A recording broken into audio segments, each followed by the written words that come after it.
Hey, everybody. Welcome back to the Ohio Valley Real Estate Report. My name is Johnny Kazemka, and we are broadcasting live from the St. Clairsville, Ohio office studio. And today I have Charlie Reed in the studio with me. So, hey, thanks, man. Yeah. Pleasure being here. Love your podcast. Watch it all the time. You got a lot of similarities with Joe Rogan. So, oh, man. Big fan. Undeserving high praise. I wish I had that kind of clout. But Beth, hey, thank you for sharing the stream. And anybody else, don't forget to like, subscribe, share. We are live on Facebook. We're live on Twitter, Instagram, TikTok, any social media platform you can think of. We are live. We should be able to see your comments below. If you can see them, where is that? Right there. So anyways, Charlie, why don't you introduce yourself, what you do, what we're going to be talking about today, and why it's important. Yeah, my name's Charles Reed. I'm a home inspector in the local area. So what that means is when you put your offer in and it's accepted, I come in and I just look at your home all the way from every shingle down to every foundation block, make sure everything is taken care of and you're well informed about your home. And then I give you a report and you can either, make some decisions to what you want to have repaired, maybe do some negotiations and things like that. So we're based out of St. Clairsville, but I go all the way up to East Liverpool. If it's a big commercial building, we go pretty far away. Sure.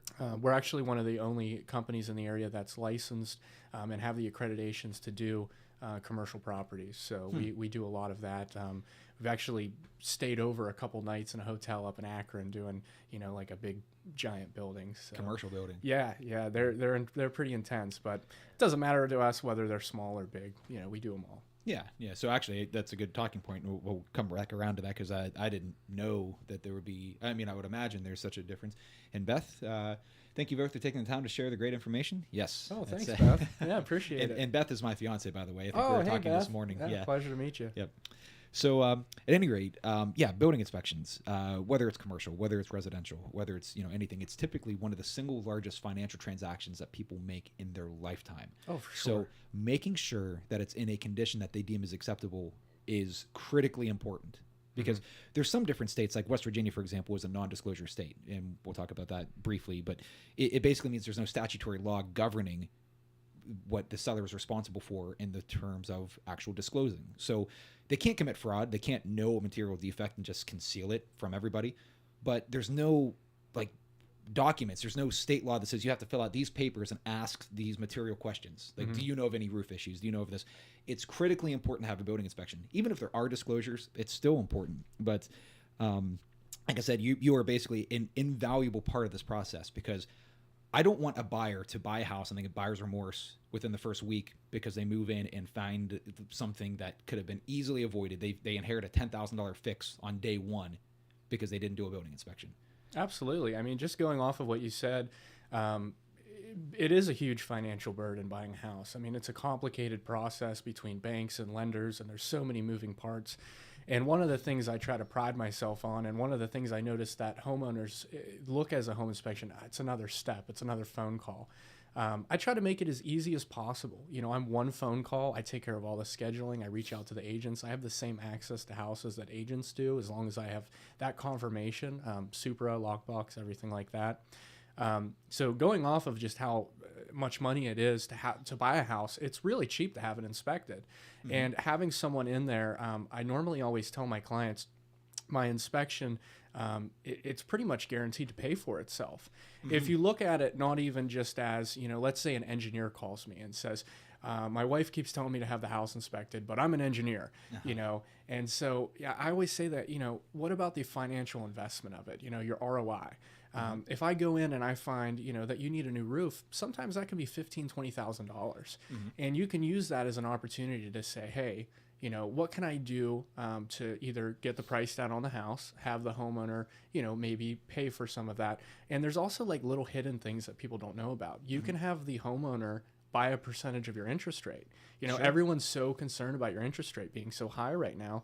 Instead of using something that you might have the knowledge to know how to fix, you can use that as a negotiation to lower your interest rate. 100%. And I say that all the time, and I'm so glad you brought that up, because it's a point that people just blatantly overlook. So ROI, return on your investment from a building inspection, $400 or $500, somewhere between, I would imagine, I haven't paid for one in a little while, but that's typically what they are now.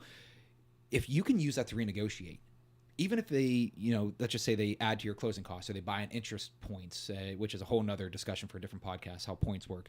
But anything that goes towards, your benefit as a buyer.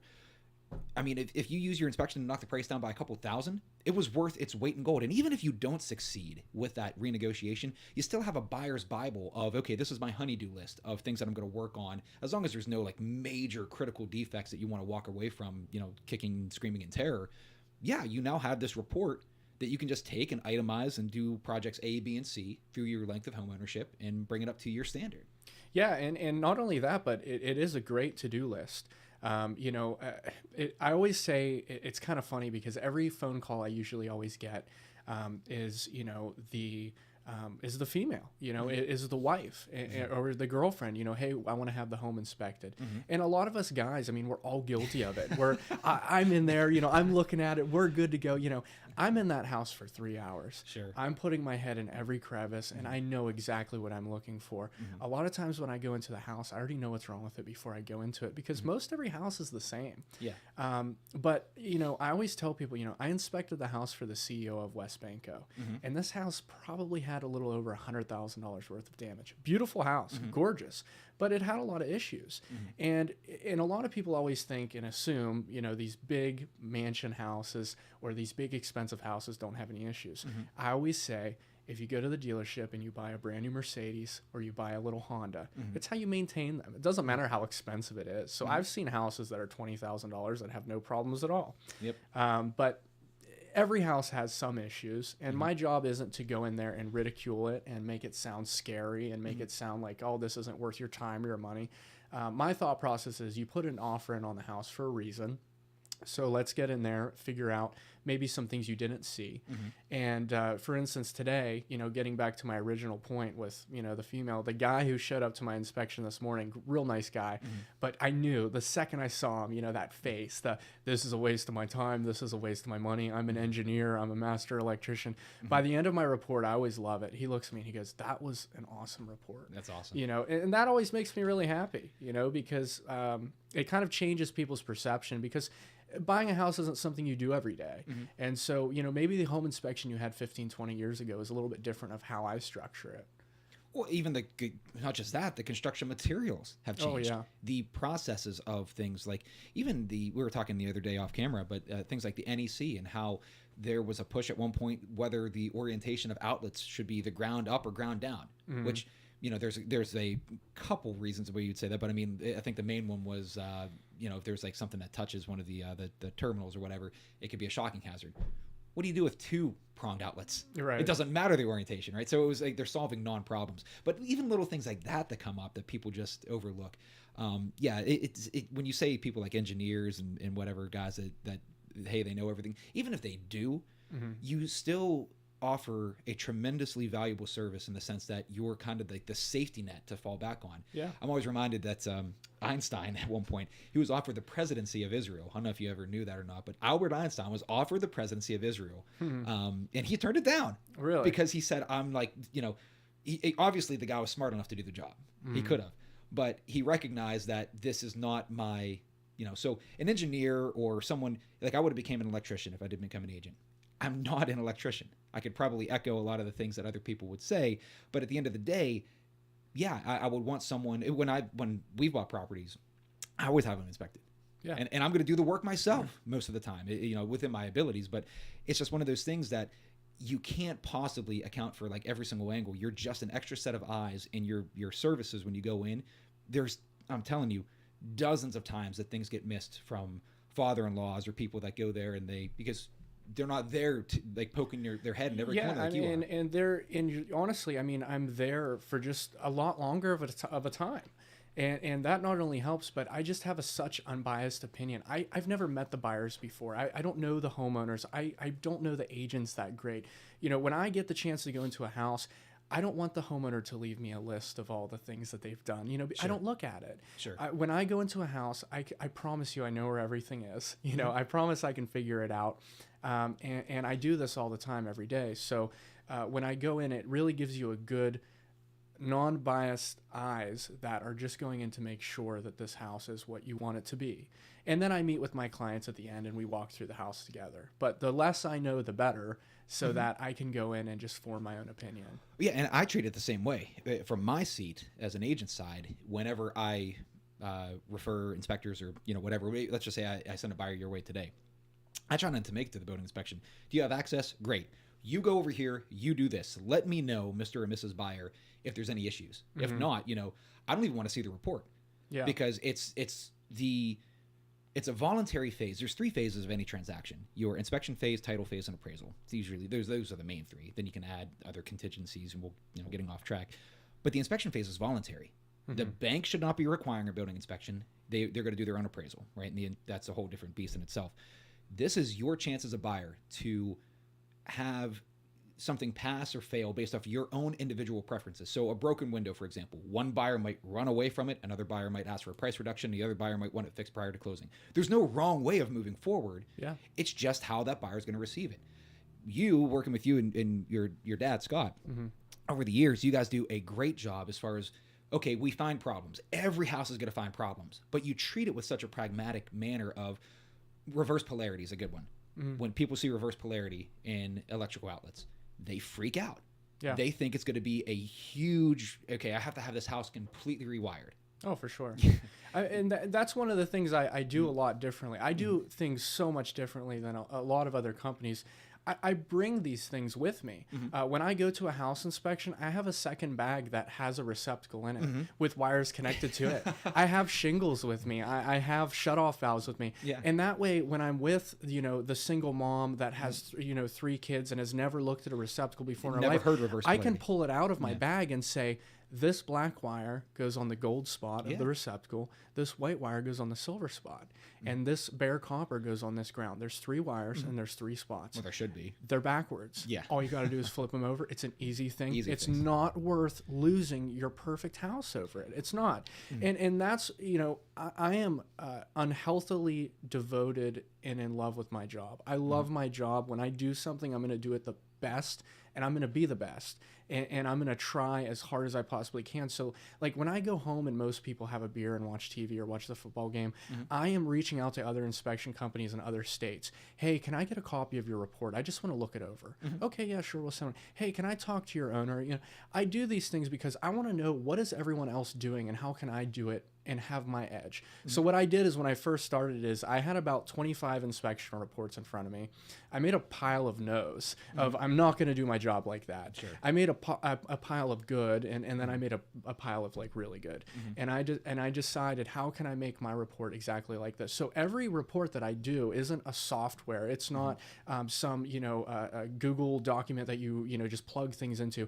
I customize every report to every house so that when you have absolutely no knowledge whatsoever of a house, it takes you through each individual section. Sure. And going off of what you said with not showing up, I've noticed that with new agents, they always come because they want to make sure that they can trust this person.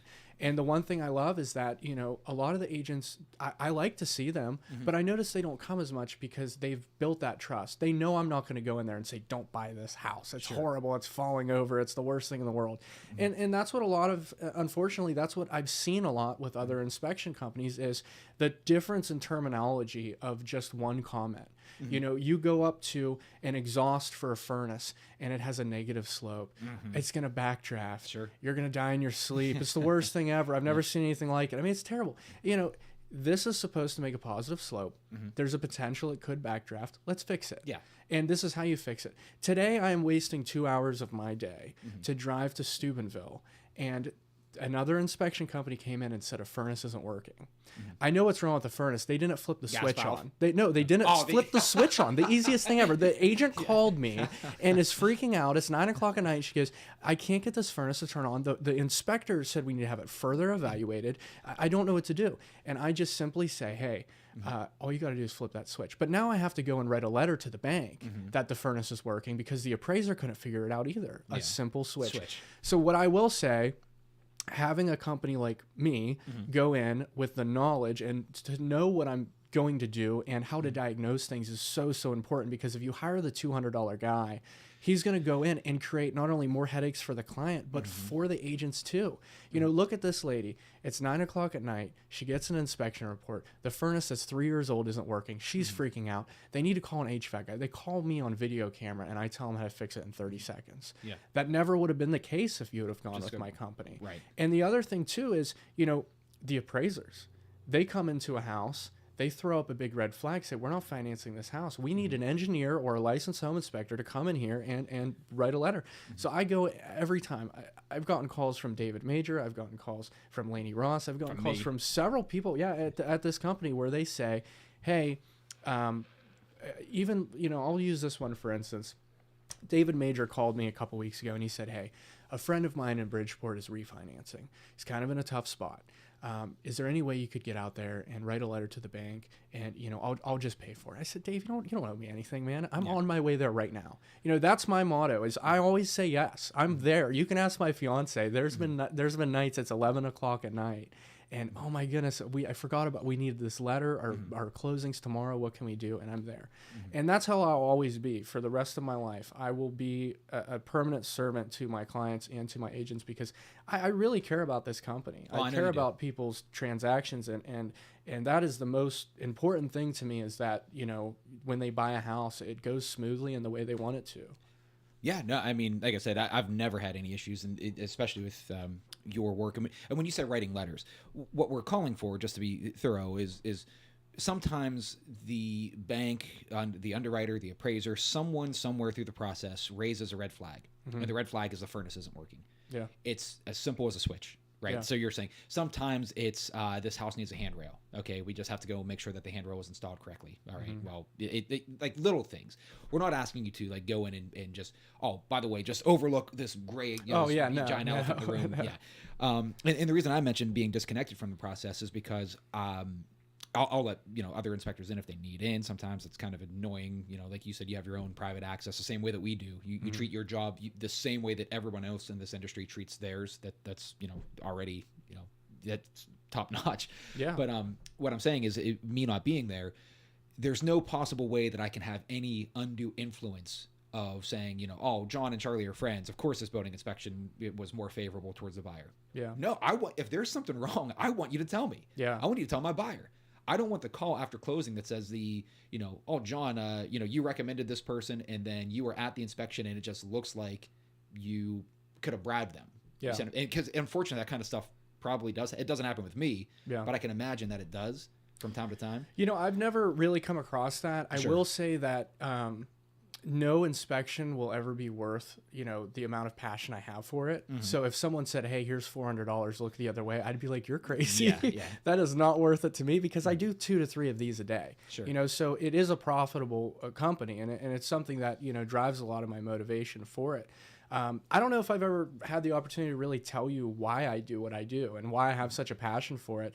I went to school to be a musician, believe it or not. I know that. Yeah. And when I moved back home from school, I bought a house. And, you know, conflict of interest, you can't have your father inspect your house. I had to have another company come in. And I just assumed, not knowing anything about houses, that home inspection reports were just really complicated and hard to read and hard to get through.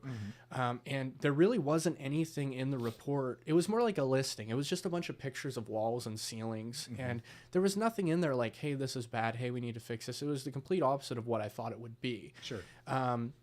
So I buy the house and I move in, and as I'm moving my mattress up to my second level to the master, I feel a drop of water on my head, swear to God. And I look up and my roof's leaking. And, you know, I'm an uneducated kid when it comes to houses and construction. And so, you know, I'm like, oh my goodness, what? And then, you know, I had a big problem, you know, with my front porch being rotted out, needing a new roof that was $16,000, plumbing, I mean, all kinds of things. The diaphragm tank for my pressure tank. I mean, it was a lot of money and expense. And right then and there, when I went to bed that night, I remember saying, I'm going to be a home inspector. Yeah. I'm going to school. I'm going to take as many, you know, classes as I need to. I still to this day do continued education all the time. There's a website that monitors a lot of home inspectors throughout the area. It's called Internashi. Every single class they have to take, I have it done. Yeah. And it's just because I get home and I want to learn more. I want to do more. And I want to be the best. That's kind of why I do what I do, is just because I remember that kid. I've met people and been like, I don't care that you're 50 years old. I know how you're feeling right now. And it's a horrible feeling. Yeah. So I want to be able to bring people in and say, hey, I got 5 hours. What do you want to do? Let's figure this out. Let's walk through the house together. Let's look at every component. What are you most nervous about? And, I don't know if you've ever had a chance to, look at our reviews online. And this is what makes me happy. This is one of the several reviews. By the way, I've never asked anyone to ever leave a review. I've made a mention, hey, if you want to leave us a review, it's great. But it's not like, hey, I'll give you $20 off your home inspection if you leave us a review. It's never been like that. This is one of the reviews I got the other day. It says, first-time homebuyer here, and I chose Premier Property Inspections, especially because of the great reviews, and I couldn't have chose better. Charles did a great job and looked for things in and around the house I wouldn't even have thought of to pay attention to. He gave me a lot of helpful tips beyond his finding, just simply to make me aware of certain services and checks I should make at certain times. Charles took his time to answer all questions and go in details. I do not feel like my future home is just another inspection. Very professional, yet personal and nice. So I try to do not just the inspection, but hey, what could go wrong? Like flashing around the chimney. It looks great now, but let's maintain this. Let's look at this 3 years from now. So I give a lot of service tips, and I try to be very personal as well. I want people to know I'm just another person. I've met with clients, for lunch. I've met with realtors for lunch, so that's really my main focus with this job, is to make sure that somebody has somebody in their corner that really cares about them and this big investment full circle that they're making into this house. I'm trying to add your review on here, and I'm listening to every word. Yeah. No, and I trust me, like I said, I know that personally from years of working with you directly, but I'm going to add your review. I've just put up off Google, and I'm going to put it up here on the screen so everybody else can see it. Yeah, I appreciate that. I don't know if you're here. I'll move my screen over so you can see it yourself. Oh, cool.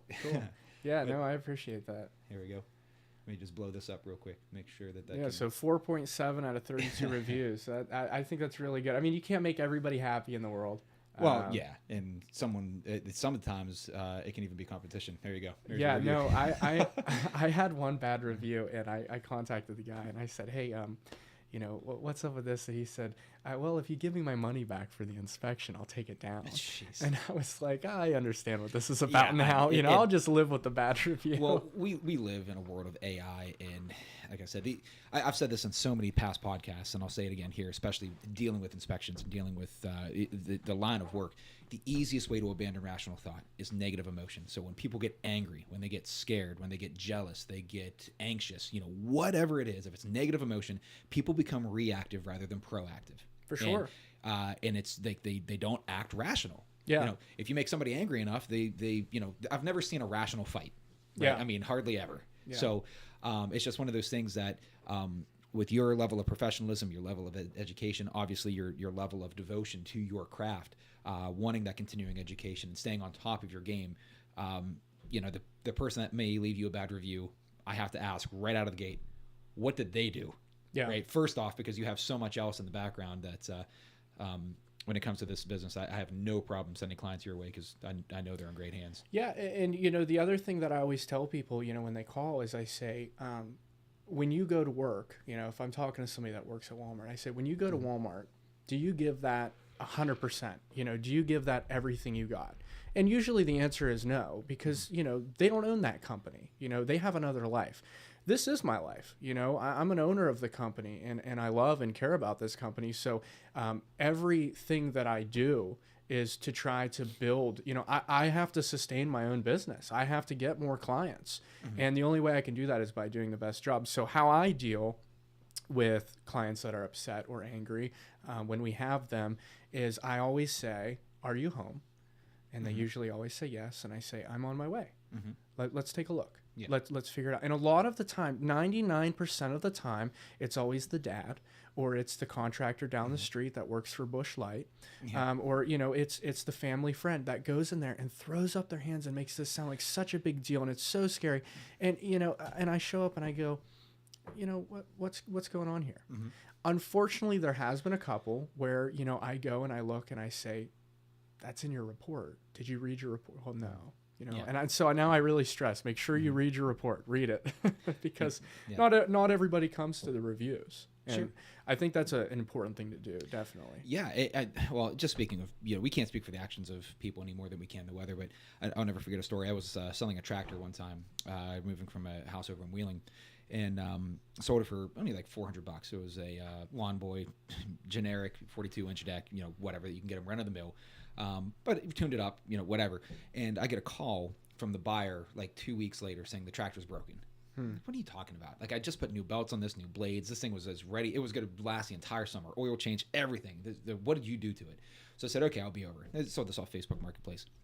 And I go there, and they're saying, yeah, we just can't get to the turnover. And I even asked them before I left. I said, did you run it out of gas? Just making sure that you didn't run out of gas, because, there's a easy fix to this. No, we never ran out. It just stopped working in the middle of the cut. I get there. They have it's still in drive. They ran it out of gas. Yeah. It won't start unless you put it back in park. Right. So I'm sitting there like, of course you ran it out of gas. I'm like, oh my God, okay, I'm sorry. You're right. You caught us. And it started right up as soon as we put some, they obviously topped it back off before I got there. But it's just like stuff that people, they get in their own heads. I don't know why some people can act that way or whatever. They try to vilify the person who's actually trying to help and, whatever. But trust me, again, I get it. It's good to have someone to blame, and honestly, for agents, I would rather be the guy to blame. If you have a really upset client and they're going to be mad at a home inspector in the area, I would like it to be me, because I know that I am not an employee. I'm not the guy that just went to work and my boss sent me an inspection. Sure. I'm the guy that's like, hey, let's go figure this out. And I can't tell you, there's been times where there's just been a freak thing where the furnace just quits working. Well, guess what? My best friend owns an HVAC company. Yeah. Let me bring him over. Let me video call him. Let's fix this. Let's see what's going on. Yeah. Shout out to Mike. Yeah, Mike Thomas. What's up, man? Yeah. So I mean, there's a lot of really good there's a lot of good resources with having me as your home inspector, just mainly because I will be there. I will never say, hey, sorry, I'm at dinner. I'll leave. I'll pay my bill first. But I'll be there. And that's the main reason why I love this job, John. It's such an honor to work in real estate. It really is, because everyone around me has such a similar mindset. Everyone wants to be the biggest and the best agent. Everyone wants to make the most money and to make the most people happy. And I love that. I can't tell you, like, in my generation growing up, I'm 26. I just turned 26 in November.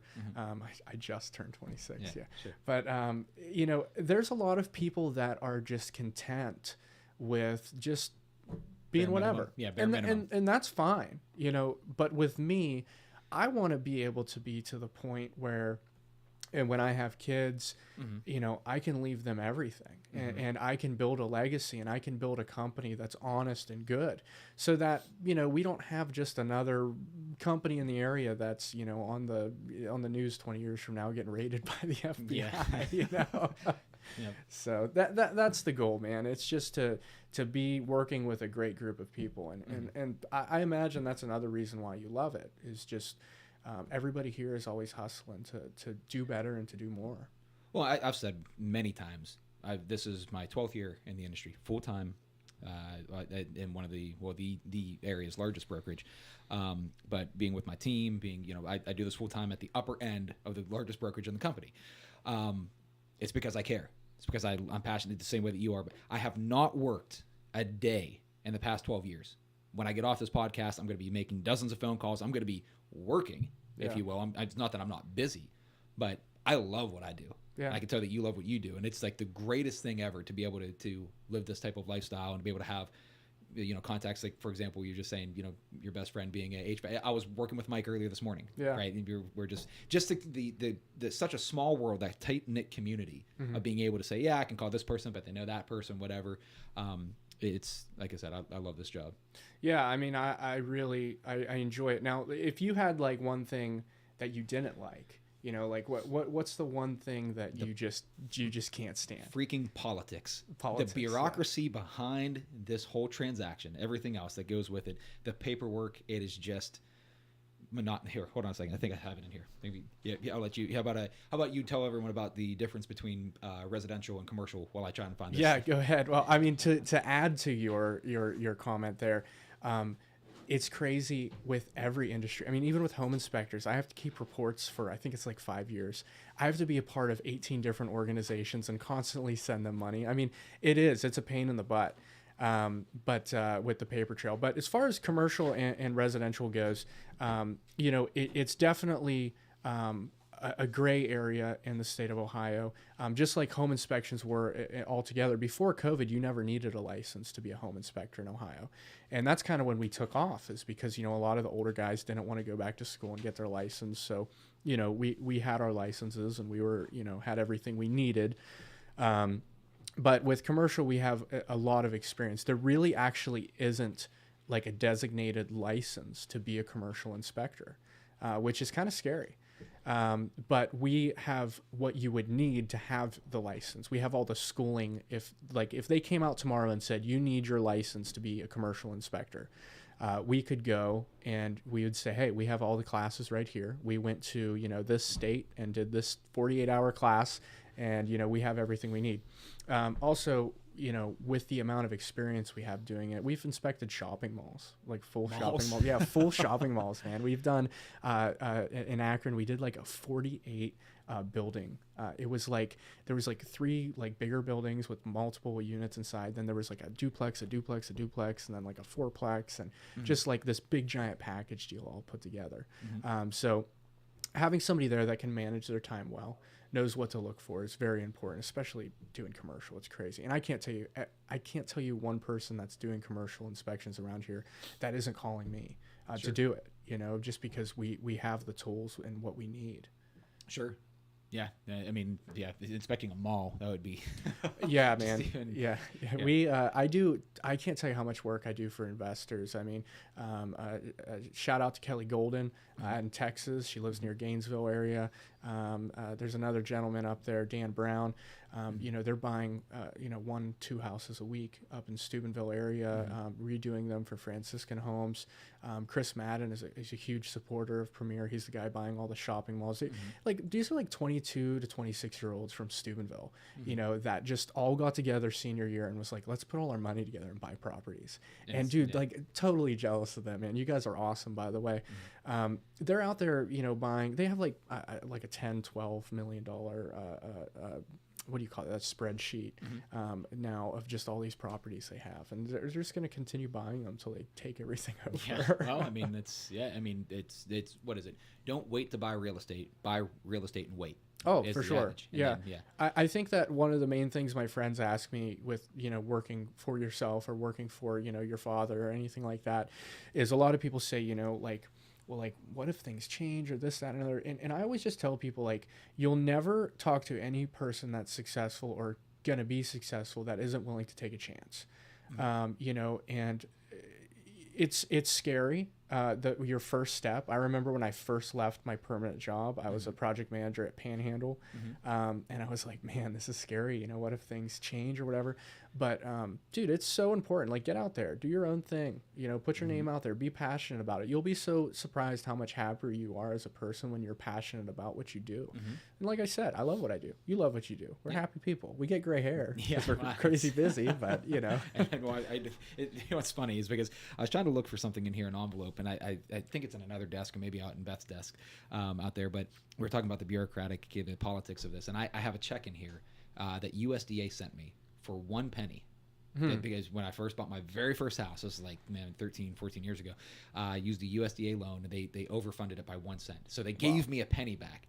It cost more to write the check, it cost more in postage, more in the envelope for a penny. Because they had to, and I never cashed it because it was sitting here. Can you please go cash it and put it on your wall in a frame? I would love that. But it was funny because and you can't see it; it's off camera. At least you could see it. But this is my thank you wall. Yeah. And I have dozens of other cards that are sitting right here. All the clients that have ever sent me cards as far as saying thank you, happy birthday, whatever. But I even have this one. I'll have to tag him in this video. But John Ball from Shady Side. I remember. I don't know if you can see that. This is what I used to look like. You can see when I used to have hair. And I went and his daughter just drew me a picture, and that's me holding the contract, me walking through their house, and I save all this stuff. Yeah. I save every bit of it, and it always makes it to my wall. I got to get another bulletin board. That's funny you do that. Yeah. I one of the very first houses I ever inspected, I walked up into this bedroom upstairs. There was this little girl that lived in there, and her parents were downstairs. And she walked up to me and she said, "I want you to have this." And I looked down. It was a painting of her house, the one that they were selling and moving out of. I was like, "You got to keep on to that. You know, you got to hold on to that, but hang it up. You know, that's a lot of good memories." She said, "I want you to have it. You looked at the house. I want you to have it." I have it in a frame in my house. You know, I love that stuff because I have a little guy, and it's whenever he hands me anything or whatever, it's at that age, it's the only thing they have in the world. Yeah. That's like the equivalent of giving away your life savings. They don't have, they never earned anything. So when some kid hands you a picture or whatever, it's because they care, right? So I save every one of those. And anyways, it always heart touching as far as to hear that stuff. Yeah. And you know, that's really why I try to be as giving as possible with my time is that kids do the same thing. You know, for some reason we get older and then we just get more closed off. And, you know, that's, you know, I think that funny story. So your broker, John Sambuco, awesome guy. Love him. For some reason, I get really like nervous and intimidated around successful people. Sure. And like the first time I walked up to John, he didn't even know I walked up to him. I like made it halfway and I turned around. And, you know, the second time I walked up to him, I shook his hand. He had just the biggest, whitest smile. And he's like, "Hey, man, nice to meet you." You know, really nice guy. And then the third time, you know, and the fourth time and the fifth time. And finally, I got the courage because I knew he loved golf. And I said, "John, would you like to go golfing sometime?" And dang it, he said yes. And I was like, "Oh man, I suck at golf." And so do I. So I called my mom like 4 times. I called my brother. I called like everybody. I was like, "I'm going golfing with John Sambuco." You know, I went to the Highlands and hired a golf coach. Oh God. And I mean, like I went all out and I shot probably like 118 that day. 70 it was like a 72 is par. So like terrible. I mean, the worst you could ever do is like 118. And I'll never forget lining up to hit this ball. And I just hit a terrible shot. And I look over at John and he looks at me and he goes, "That's just not how you do it." And I was like, I love this guy. Like, he's not like, "You'll get it next time." You know, he's just like, "Yeah, it's not how you do it." You know, and ever since then, I've just had this crazy respect for the guy. And, you know, I never want people to think that I'm like sucking up to John because he's the broker. It's just, he's just a cool dude, man. I mean, if he showed me that day he pulled up to play golf with me, he was like in this little BMW convertible. I love cars. Then I talked to him about Hoovie's Garage. Shout out Hoovie's Garage, you know, Tyler Hoover. We're talking about this car channel and had a lot in common. And that's kind of when I decided, you know, that it was going to be a long friendship for sure. Yeah. I went golfing with John once. Yeah. And my score was similar to yours, probably worse. And he's not invited me back since. No, well, I told him, I said, "You know, John, this will make you feel really good about your golf game." You know? That's the one thing I got going. You and I need to go golfing because then at least it'll be like a competition. Yeah. John's good. We're maybe not. My golf score looks like my bowling score, which is not. I suck at both. Oh, good Lord. Well, if you're in the hundreds, you know you're doing something wrong. That's for sure. Either way. So, all right. Well, any other comments or anything else you think we need to share? I mean, I really would like to suggest that if there's any agents, you know, that are out there that haven't given us an opportunity, I would love one shot. That's all I want is just one shot. Come to the inspection review, meet us, see how we go through things with the clients, and just see how much time that we save you. I mean, honestly, it's a great investment in yourself, so you have more time with your family, with your kids. If there's any agents around here that don't like paying for lunch, I will buy your lunch anytime you want. I love taking people out to lunch. That is the one thing that I need to work on? Because I asked you, what's your one thing you really don't like about real estate? Mine is I take things too personally. I really have a problem with that. A friend of mine, Marquita Thomas, actually pointed that out to me. She said, Charlie, you just take things too personally. I said, I know. You know, I'll do all this work with an agent, and then I just don't hear from him for a while. And then I'm thinking, what I do? Oh, no, you know, because agents don't really relay that information to you. Sure. But I guess if there's anything, you know, let your clients know if they're not happy with the inspection, they don't have to pay. I've never had a client that's not been happy, even the engineer. You know, give us a chance, come to the inspection review, see what we're about, and, you know, go from there. Make your decisions. Give us a shot. We'd love to work with you. Yeah. Well, I'll continue to send people your way as long as I'm here. I know Beth will, Scott, everyone else pretty much in the company, I think, endorses you. And, But, yeah, anyways, thanks everybody for watching. We'll be live sometime again next week. You're always welcome back to come and do another one at any time. Dude, would love to. All right. Well, thanks everybody, and we'll see you on the in the next stream. Thank you. Yep.